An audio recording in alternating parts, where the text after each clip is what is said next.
Assalamu alaikum maza da mata, masoya 'yan uwa 'yan kwankwasiya da masoya da abokan arziki ne muku sallama irin ta addinin musulunci.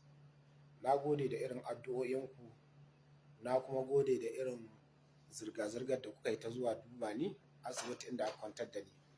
Tun daga kan jagora injiniya Rabi Musa Kwankwaso da dukkanin jagororinmu, ma'aikata, maza da mata, kai kowane ɓangare ƙungiyoyi duka ina godiya.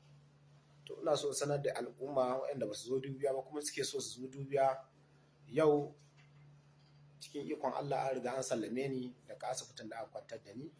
Saboda haka ina godiya sai a yi min addu'a daga duk inda ake. Na gode da ziyara da karamci kuma Allah kiyaye na gaba. Allah kiyaye faruwa haka waɗanda ma ba su taɓa yi ba Allah kiyaye faruwa wannan abu. Na gode sosai. Baya ga haka akwai wani akawun da na gani ɗazu an yi postin da hotona cewa akawun ne na neman taimako a bisa larura ta. Wannan akawun ɗin a kula na ƙarya ne kuma inda ga wannan mutumi a yi ƙoƙari a bincike shi. Babu wannan maganar ban tura wani akawun ba, ban nemi taimako ba. Komai ya gudana cikin kulawa da nutsuwa. Na gode sai a kula. Assalamu alaikum.